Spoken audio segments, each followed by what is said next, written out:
بسم اللہ الرحمن الرحیم۔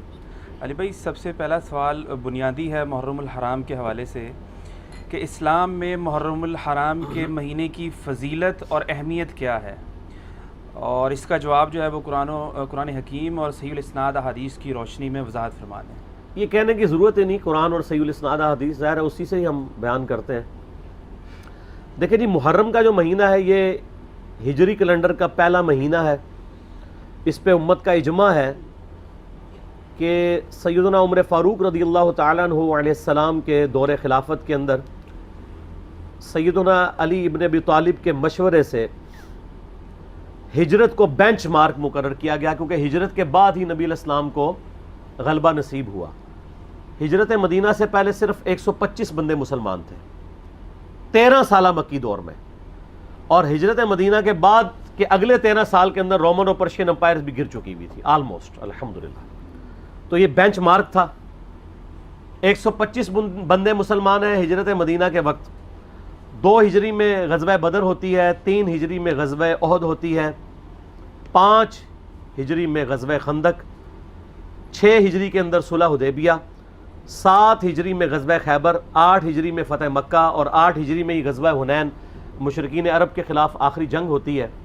9 ہجری کے اندر غزوہ تبوک رومن امپائر سے ٹکرانے کے لیے نبی علیہ السلام خود تشریف لے گئے 30,000 جانثار صحابہ کے ساتھ رضی اللہ عنہم اجمعین۔ لیکن رومن امپائر کا جو ہیڈ تھا کیسر روم، وہ دہشت کھا کے بھاگ گیا۔ نبی علیہ السلام آلموسٹ وہاں پہ 40 دن تک رہے۔ تمام قبائل سے آپ نے معاہدے کیے کہ یا نیوٹرل رہو گے یا ہمارا ساتھ دو گے۔ اگر کیسر روم اس وقت جنگ کے لیے تیار ہو جاتا تو جنگ یرموک وہیں پہ ہو جاتی، اور پھر نبی علیہ السلام کی 11 ہجری میں وفات ہوگی۔ یہ میں نے ایک ہسٹری کے طور پہ بتایا۔ سیدنا علی کا مشورہ تھا کہ ہجرت کو ہم بینچ مارک مقرر کر کے پیرلل میں جو ہمارا لیونر کیلنڈر ہے چاند کے اعتبار سے، وہ ہجری کیلنڈر سٹارٹ کیا جائے۔ ویسے لیونر کیلنڈر تو اسلام سے پہلے کا ہے، سولر بھی اور لیونر بھی، لیکن پھر یہ اسلام کے ساتھ ہی منسوب ہو گیا۔ عیسوی بھی مسلمانوں کے ہی ہیں اور ہجری بھی مسلمانوں کے ہی ہیں۔ سیدنا عثمان رضی اللہ تعالیٰ عنہ کا مشورہ تھا کہ محرم کو بینچ مارک کیا جائے پہلے مہینے کے اعتبار سے۔ نبی علیہ السلام کے مبارک دور میں، سیدنا ابوبکر کے دور میں یہ ڈیسائیڈ نہیں تھا کہ کس مہینے سے اسلامی کیلنڈر سٹارٹ ہو، تو سیدنا عثمان کا مشورہ تھا کہ محرم سے سٹارٹ ہو۔ اس کی ٹیکنیکل ریزن یہ ہے کہ صحیح مسلم میں حدیث ہے کہ رمضان المبارک کے بعد اللہ تعالیٰ کو سب سے بڑھ کر محبوب روزے اللہ کے مہینے کے روزے ہیں، اور اللہ کا مہینہ ہے محرم، نبی صلی اللہ علیہ وآلہ وسلم نے فرمایا۔ تو چونکہ اللہ تعالیٰ نے اسے خاص اپنے ساتھ اس مہینے کو کیا ہے، رمضان تو امت کا مہینہ ہے، محرم کے مہینے کو اپنے ساتھ خاص کیا ہے، اس لیے سیدنا عثمان کا مشورہ تھا کہ اسے بینچ مارک کیا جائے۔ اس کے علاوہ سورہ توبہ کی آیت نمبر 36 میں آپ پڑھیں گے کہ جب سے اللہ تعالیٰ نے زمین و آسمان کو پیدا فرمایا تو حرمت والے مہینے 4 ہیں، کل مہینوں کی تعداد 12 ہے۔ آپ دیکھیں لیونر ایئرز دیکھیں، اس میں 12 مہینے ہیں، سولر میں بھی 12 ہیں، اور ان میں سے 4 حرمت والے ہیں۔ وہ کون سے 4 ہیں؟ وہ بخاری اور مسلم دونوں میں یوم النحر کا خطبہ ہے نبی علیہ السلام کا، قربانی والے دن کا۔ اس میں آپ علیہ السلام نے فرمایا وہ 3 کنزیکٹو مہینے ہیں، ذی قعدہ، ذوالحجہ اور محرم، اور چوتھا مہینہ ہے رجب کا۔ یہ 4 حرمت والے مہینے ہیں۔ اسلام سے پہلے بھی ان مہینوں کے اندر جنگ کرنا منع تھی، لڑائی کرنا منع تھا، اور اسلام نے بھی اسے حرام کیا۔ ان کی یہ حرمت ہے۔ تو اسلامی جب کیلنڈر کا آغاز محرم سے ڈیسائیڈ کیا گیا، پھر محرم کی اہمیت اور بڑھ گئی کہ پہلا مہینہ ہی حرمت والا ہے۔ اس کے علاوہ محرم کے مہینے میں ایک دن ایسا تھا، عاشورہ کا دن، جو بخاری مسلم میں آلموسٹ 50 احادیث ہے کہ جو اسلام سے قبل بھی مشرکین عرب اس دن کا روزہ رکھتے تھے، اسلام نے اسے کنٹینیو کیا، اور جب تک رمضان کے مہینے کے روزے فرض نہیں ہوئے، یہ عاشورہ کا 10 محرم کا روزہ فرض تھا۔ عاشورہ کا لفظ بخاری مسلم میں موجود ہے۔ جب یہ فرض ہو گیا تو بخاری مسلم میں آتا ہے، نبی علیہ السلام نے فرمایا یہ آپشنل ہے۔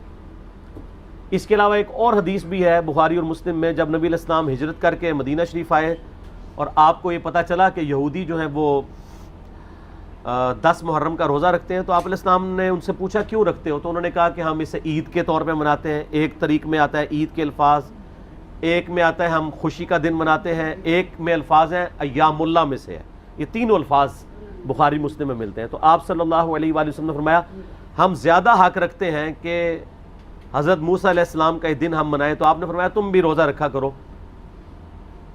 مسلمانوں نے پھر سے اس روزے کو شروع کیا۔ پھر بخاری مسلم کی ایک حدیث میں آتا ہے کہ ایک صحابی نے عرض کیا کہ اللہ کے محبوب صلی اللہ علیہ وآلہ وسلم آپ تو ہمیں مخالفت کا حکم دیتے ہیں یہود و نصارہ کی، تو یہ انہی کی پیروی ہو جائے گی۔ تو آپ نے فرمایا کہ اگلے سال میں زندہ رہا تو 9 محرم کا روزہ رکھوں گا۔ لیکن جب مسلم شریف کی اس حدیث کا ترجمہ کیا جاتا ہے تو بریکٹ میں لکھا جاتا ہے بھی، 9 کا بھی رکھوں گا، اس لیے کہ جامعہ ترمذی کے اندر موجود ہے 755 نمبر حدیث، اس کے انڈر امام ترمذی نے کومنٹس لکھے ہیں کہ عبداللہ ابن عباس کہتے ہیں یہود و نصارہ کی مخالفت کرو، 9 اور 10 دونوں کا روزہ رکھو۔ اس کی پوری سند سنن الکبریٰ البیہقی میں موجود ہے۔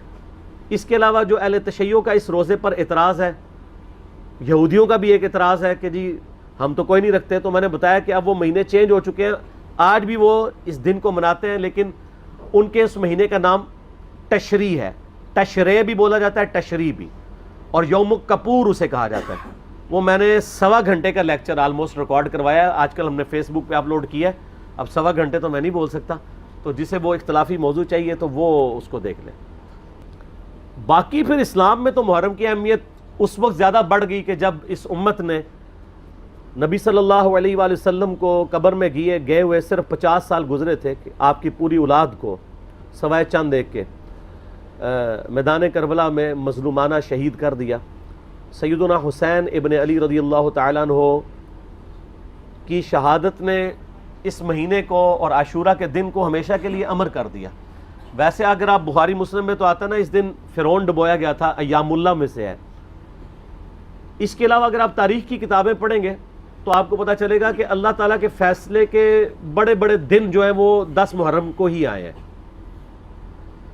10 محرم کے دن ہی یونس علیہ السلام کو مچھلی کے پیٹ سے نجات ملی تھی۔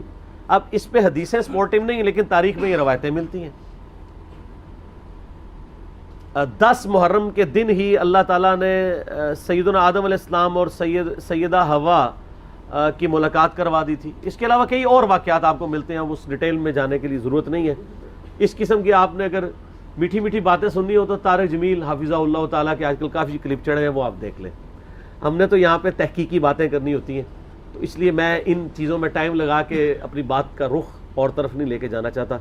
تو یہ جناب محرم کی اہمیت ہے، اور کربلا کے اعتبار سے تو ظاہر ہے کہ پھر اہمیت بڑھ گئی کہ مسلمان دیکھیں اس پہ تو اجماع کر چکے ہیں کہ پوری دنیا کے مسلمان محرم کے مہینے میں جو ہے وہ کربلا کو یاد کرتے ہیں۔